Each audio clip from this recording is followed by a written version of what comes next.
If you're a business owner or entrepreneur that has lacked consistency with your training, movement, managing your food for an extended period of time, then this episode of the Kirk Miller Podcast is certainly for you. I do have a few more notes than usual beside me for this episode, but that is because I want to be as concise as possible and deliver as much value in extreme detail for you as possible to help you improve your productivity if this is holding you back when it comes to getting your sessions in, getting your movement in, and eating the foods you need to in relation to how you want to look and feel. Because I think as business owners, and I can hold my hands up with this too over the years, it's very easy to continually prioritize work, continually put like family first, and basically focus on other people's agendas at the expense of your own.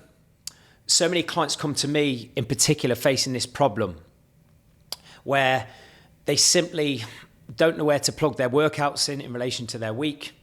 They don't know how to get a grip with their food. Basically, as I spoke about on other episodes of the Kirk Miller Podcast, basically they're using outdated methods that when you're on that hamster wheel can be very hard to sort of move away from, all right?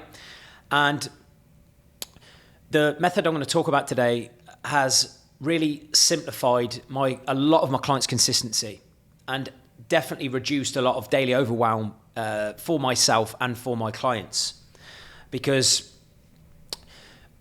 I genuinely believe that if you are trying to be a fucking monster in business, you're trying to make a lot of money, provide financial freedom for your family, you can't truly do that if you're not looking after yourself, your health, your energy, your own confidence. You can't be the greatest leader you can possibly be if you're not physically fit, if you're not mentally fit, and you don't have that emotional stamina to get as much done over the course of a week. And you might be listening to this as a successful business owner, you might be a millionaire, but if you've achieved that level of success without optimizing your energy, without a strong lean body, then imagine where you would be if you really did get a grip with this. Because make no mistake about it, when you are physically fit, you're mentally fit. If you eat better food, your concentration and focus across the course of a day, across the course of a week, will be like significantly better than if you are eating shit food, right? And also, if stress is a regular occurrence during your week, just due to work demands, deadlines, trying to tie up deals, trying to progress with your career, then how you manage stress is going to play a large role of how much you actually enjoy growing your business or furthering your career over time. Because remember, movement, there's nothing more powerful than movement when it comes to shifting your mood. If you were to actually analyze, say over the last sort of 2, 3, 4, 5 years, when you've felt just as happy with yourself as maybe what you are with your business, then I can guarantee you were probably moving more, you're probably training more regularly, you were probably more consistent with your food, and you probably had a better sleeping pattern. So that would ultimately have come down to your productivity at that time, maximizing, an equal balance of work, fun, training, downtime, etc. All right? Because I feel one of the key problems that a lot of people have tried is when people are planning their week, and I've been very magnified with this with my clients, when people are planning their week, they do it without a true hierarchy of importance. I think it's so easy when your business gives you a massive sense of certainty and significance to literally jump straight into that first thing, where you're diving into emails, you may be on a work phone call first thing. But the problem with that is when you are doing that first thing and focusing on someone else's agenda, you can be very, very easily triggered if that particular work, task, conversation, or email is negative and isn't what you wanted to hear or see. And then it can put you in a reactive state first thing in the morning. And if you're in a reactive state first thing in the morning, you'll be in a reactive state with your food. You'll be in a reactive state with definitely whether or not you're going to be training or not. And you can also be in a reactive state when it comes to your relationships, and more arguing and just basically generally a bit more stressed when we are focusing on someone else's agenda first thing. Okay?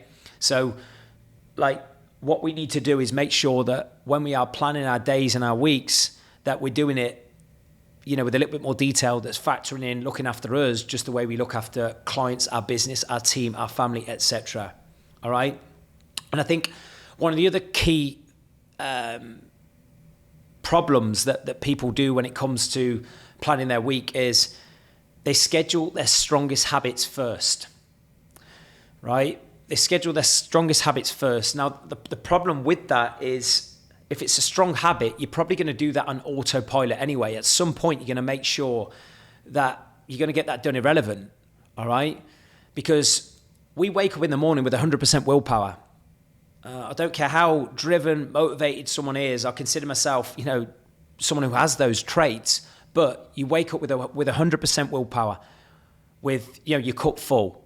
But naturally, as your day progresses through decision making, you're going to experience like visual fatigue, mental fatigue, physical fatigue when you're making decisions in business, maybe in family. And by the end of the day, or especially mid-late afternoon onwards, you can start feeling tired, and those habits, or maybe that workout that you said you were going to get in, or that healthy food you said you were going to eat, as the day progresses, doesn't happen because you've not scheduled it early enough in the day, right? You play to your strengths too early, okay? Where if you are really trying to get a grip on your training, especially if you're in your late 30s, 40s and 50s, we need to make sure that we protect our bandwidth and we do the things we know we should do as early as possible in the day, all right? Because remember this, we become better at whatever we do or do not do. I'll repeat that because it's such a simple but powerful statement. We become better at whatever we do or do not do. If you were to analyze the things that you feel really, really strong and a bit of a master in, I can guarantee you've just repeated it over and over again to an exceptionally high standard, so you consider yourself an expert in that given area.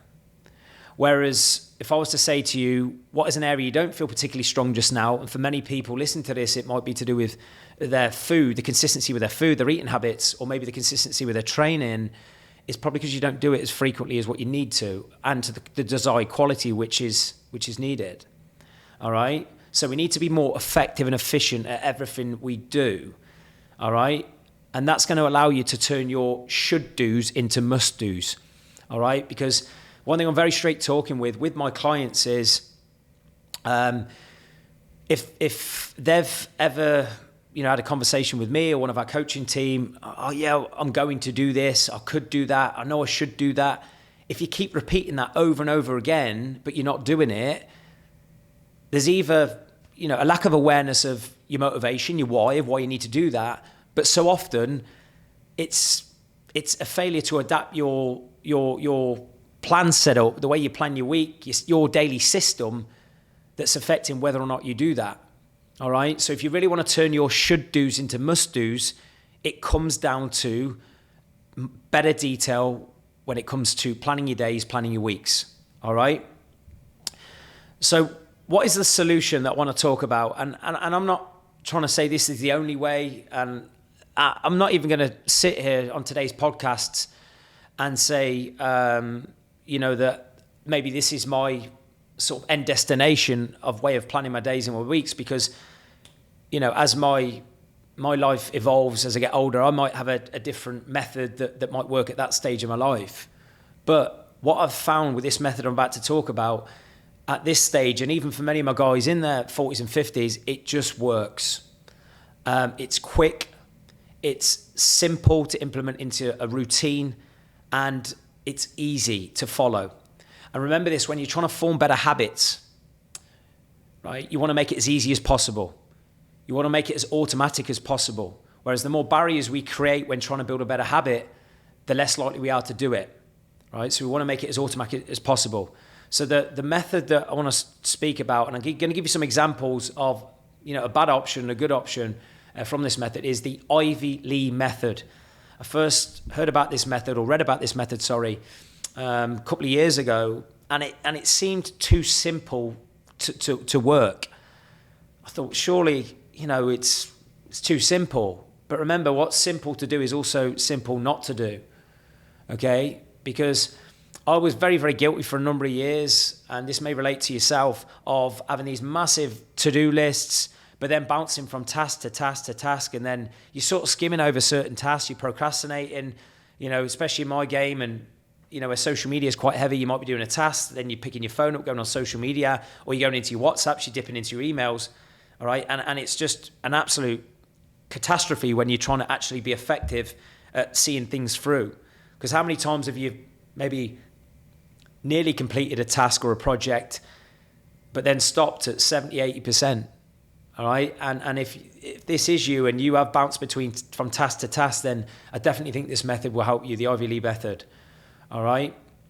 Even if your game isn't social media, like for me, obviously marketing and social media across all platforms is quite prominent. But so often when I sort of positively challenge a client with their productivity, if they've been inconsistent with their getting their sessions in and their food, then, I'll just brutally ask, let me see your calendar. Tell me how you plan your day. Tell me how you plan your week. All right. How are you actually using your time? And if needed, I'll even say, show me your screen time. Show me how much time you're on social media. Because I think people, even high performers that I've, coached, we are all guilty sometimes of wasting time, especially on social media, on WhatsApps, that are low value, especially during certain periods of the day. Okay? So it's the Ivy League method. So what is it? I'm just going to chop through some points on the process and principles. And it's very, very simple, guys. And just trust me on this. If you try this for a month, mark my words, you will achieve more than maybe what you're currently doing just now. Even if you feel like, I'll get loads done over the course of a day, I can guarantee you'll probably do a little bit more. Because, again, I know I've been guilty in the past of telling myself I work 15-hour days, and you actually think, yeah, but how efficient and how effective are you during those so-called 12 to 15-hour days? Because I think a lot of people bullshit themselves, and I did for many years, all right? So get into it. What is the Ivy League method? Right? Basically, you end each workday, right? End each workday writing down the 6 most important things you need to accomplish the next day. So I'll repeat that again. You end each workday writing down the 6 most important things you need to accomplish the next day, right?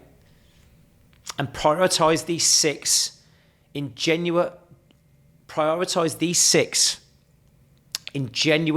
order of importance from morning to afternoon to evening, right? Sounds a bit robotic, but how often have you done a task list without any thought concept of what time blocks or what period of the day you're actually going to do these things, and then things drag on or they don't get done, or you skim between tasks, as I've just said.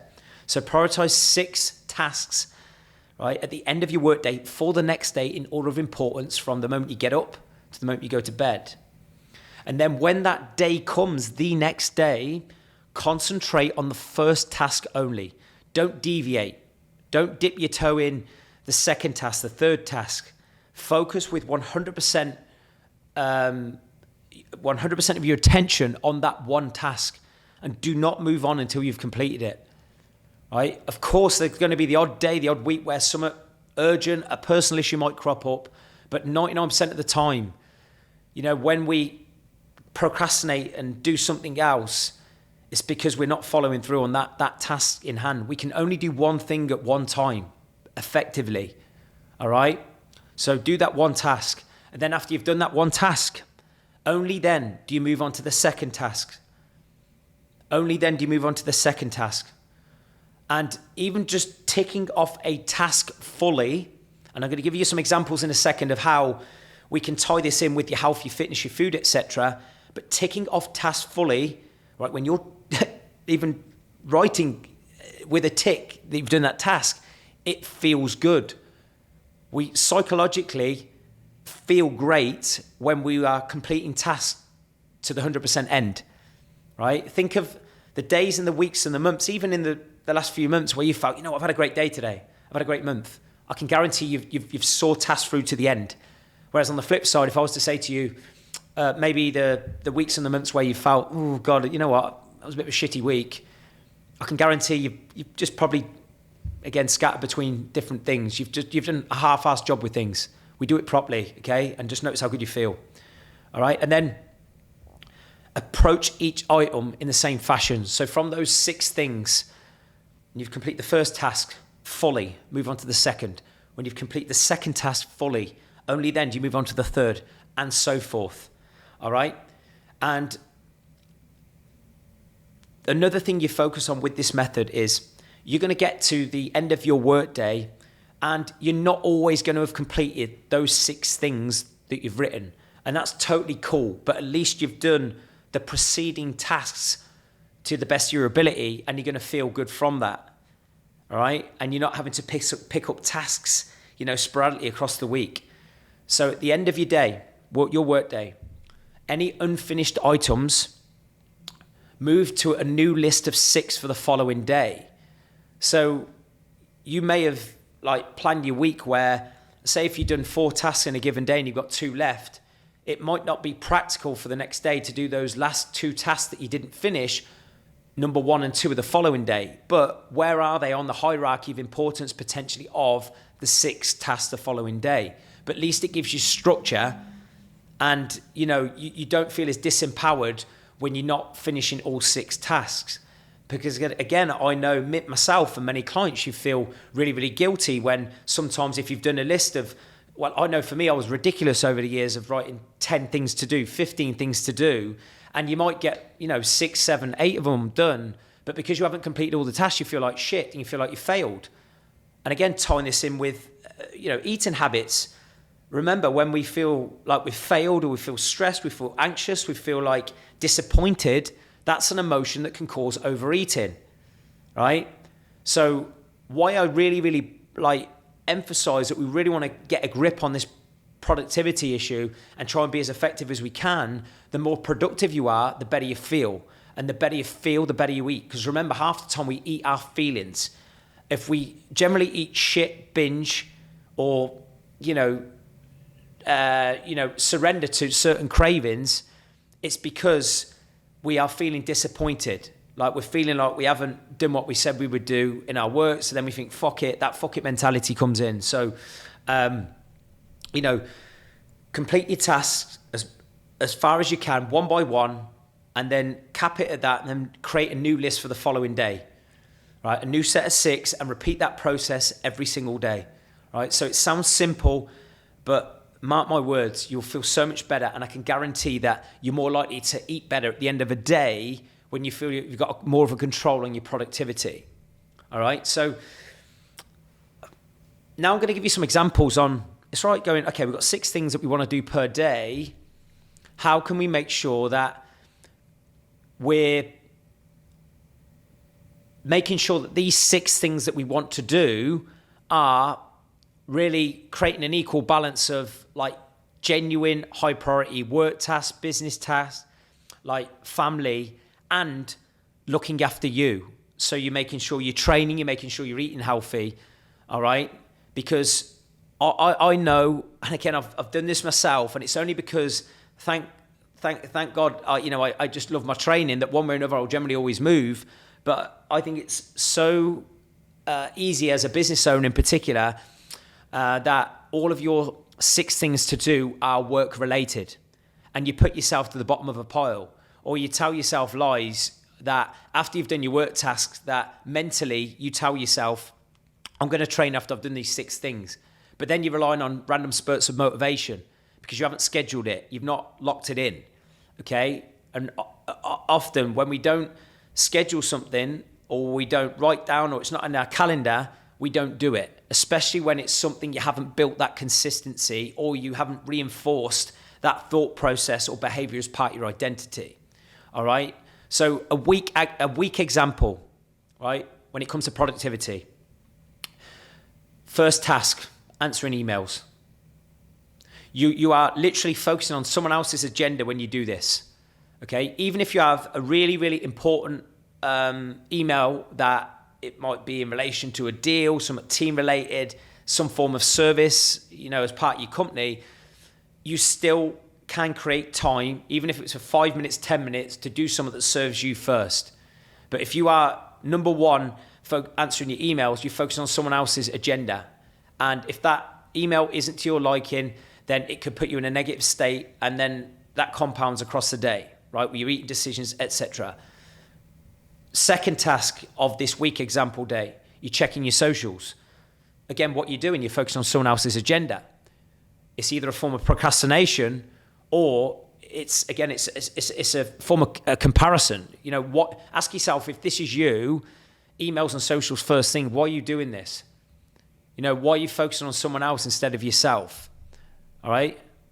Number 3, meeting with team.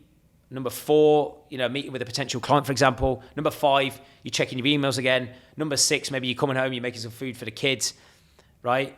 But of those 6 things, if you aren't as consistent as you want to be with your training, food, and your lifestyle management, and you're not happy with your body fat, and your level of energy, if 6 of your things are littered with work emails, scrolling on social media, team, clients, even family, and not wanting yourself, how do you ever expect to build consistency with your health, your food, your physical fitness, etc., if you don't have anything sort of prioritized for you?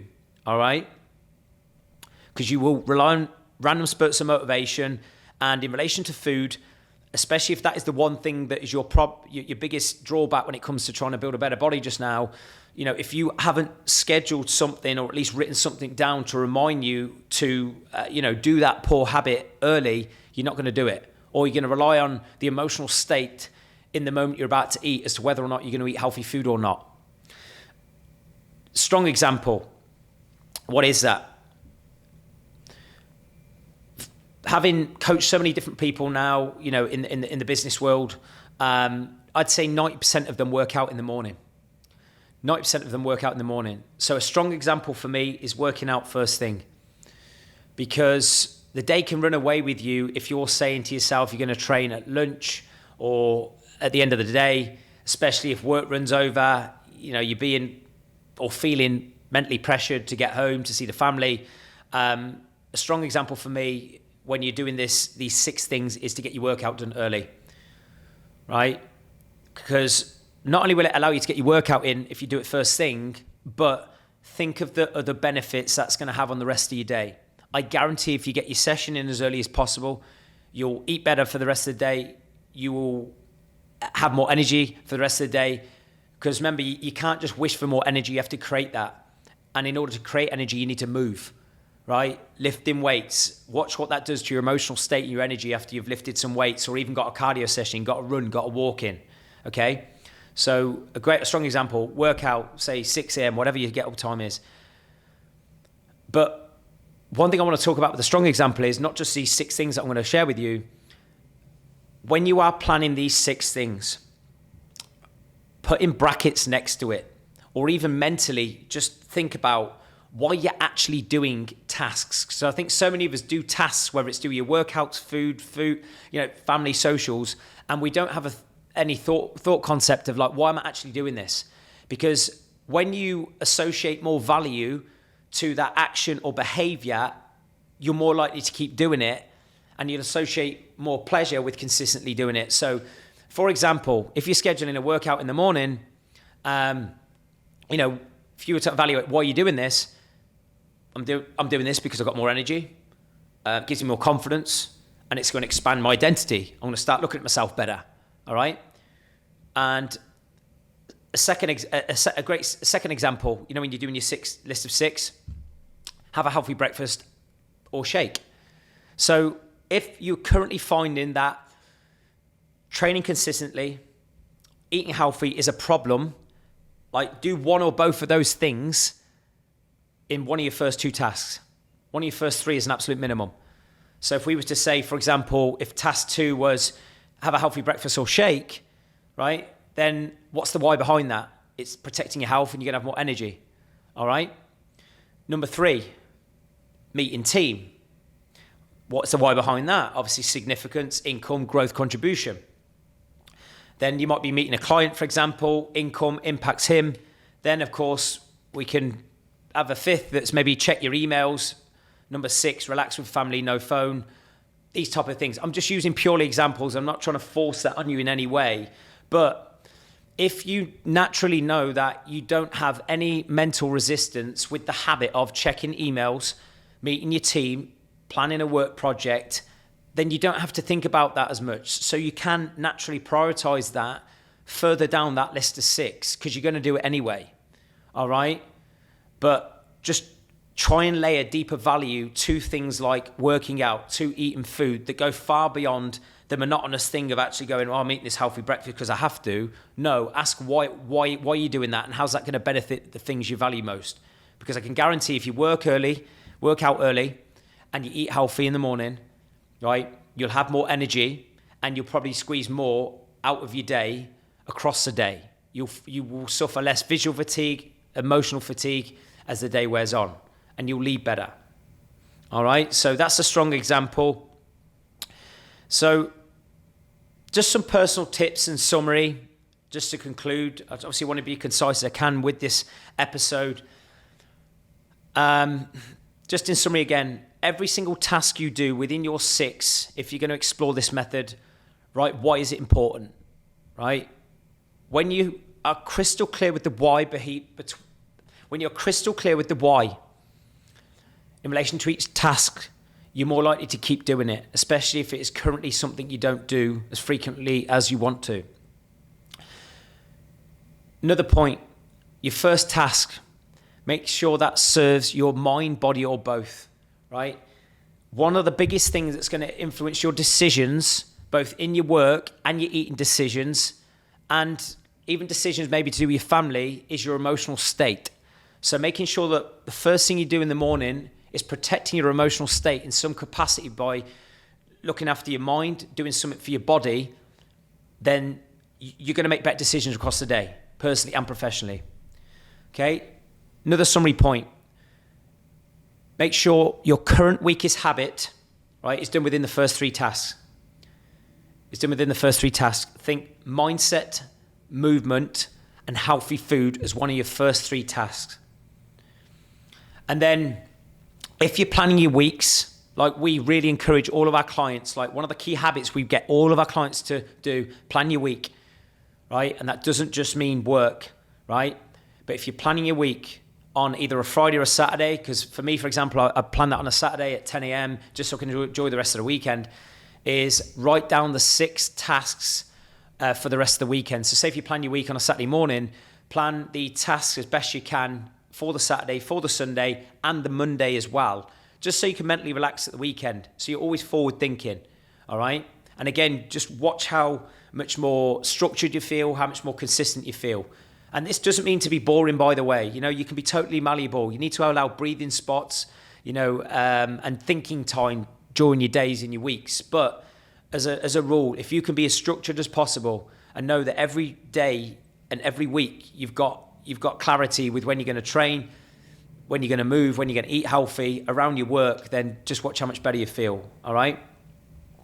And yeah, just always factor in how family or fun within the 6 tasks. I know I've been terribly guilty with this over the years too, is, it's all, I'm a workaholic, probably like you guys listen to this.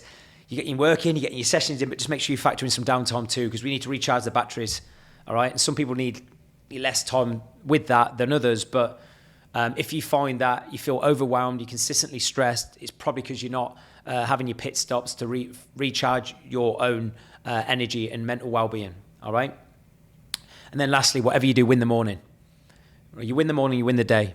I can guarantee when you have a better day, you start the morning off strong. You start your day off strong, right? How you start will generally dictate how you finish. And as always, 3 questions to finish. Because remember, as I keep coming back to, if you ask yourself better questions, it channels your focus onto a better answer, all right?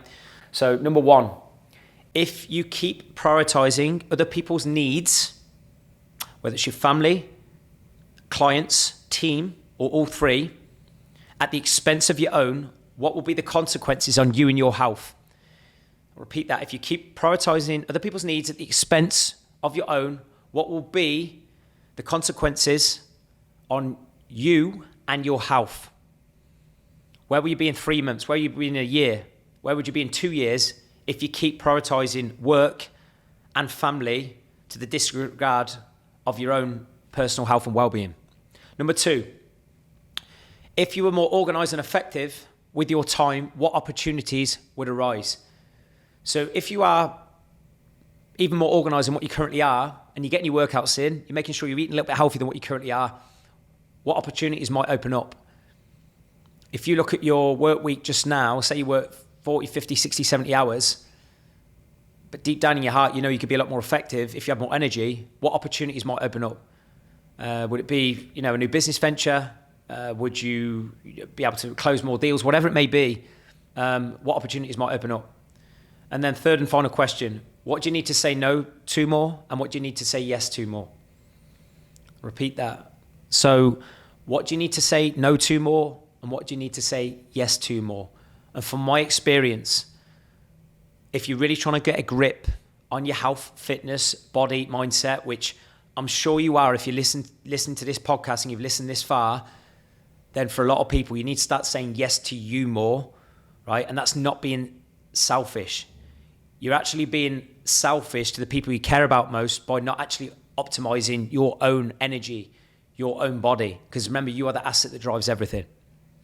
And the quote to finish, your priorities aren't what you say they are revealed by how you live. Your priorities aren't what you say they are revealed by how you live. Talk is cheap. So many people can say they are healthy, they are strong, they are successful, whatever it is that you label yourself and how you see yourself and what you tell other people, but your current priorities are dictating, where you're placing your time and attention. And even though this is very straight talking, and if you're not where you want to be physically or mentally, right, then it's down to you not prioritizing time to improve how you want to look physically or feel mentally. But hopefully the Ivy Lee method I've been through today has planted some seeds on how you can maybe start being a little bit more productive. And as I said, if you're listening to this and you're very successful, I've got total respect for you. But if you know in your heart when you listen to this and that you're telling yourself lies about certain aspects of your productivity, the way you plan your day, the way you plan your week, then hopefully what I've shared today can help you improve that. So as always, thank you so much for listening, and I'll see you next time.